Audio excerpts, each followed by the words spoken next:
There are many ways that the stroke will affect the average person. I think people would be astonished to hear that your stroke affected your speech, because there's no way people would believe that how eloquent you are now is not how you were. Now, when you talk about that stroke, what happened exactly? And your dog Well, saved your life. That was another yeah. part of it. Yeah. Okay. Yes. February 4th. It's been a year and several months that I woke up at 2 o'clock in the morning Mm. because my dog, Reba, was, is she around here? Where's Reba? Anyway, she jumped up on the bed and she's barking at me and she's licking my face. And I'm like, what the heck? This is not normal. So I thought maybe she wanted to go outside. And I tried to get up to let her out, and there was like a force holding me down on the bed. I could not lift my head off the bed.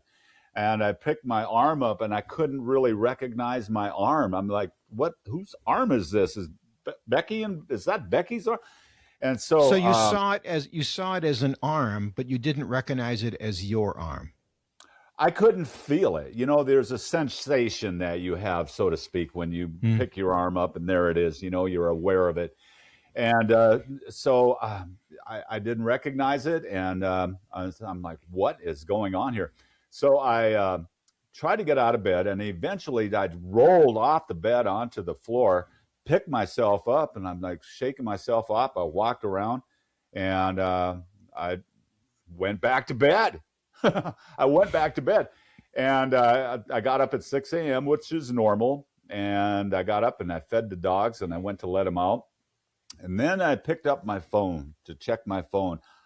This was a foreign object to me. I could not figure out how to manipulate the phone and make it work. So I went to the computer, same thing. I could not figure out passwords, nothing.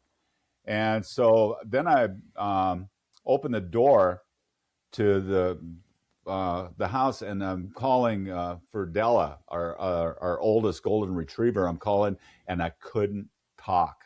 I couldn't speak. And so I walked around, and I'm like, what in the heck is going on?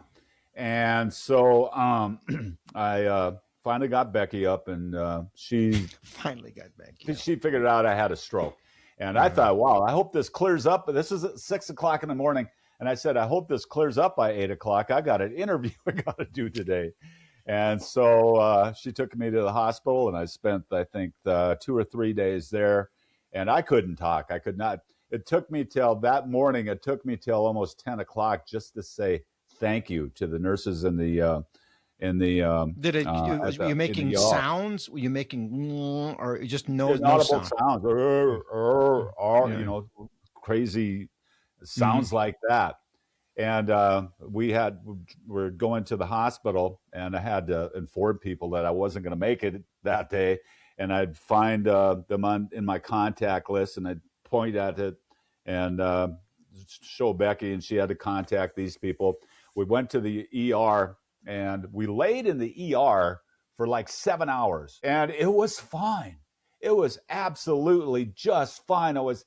Jeff, I had such a crazy sensation of peace and calm and no fear whatsoever. It was amazing.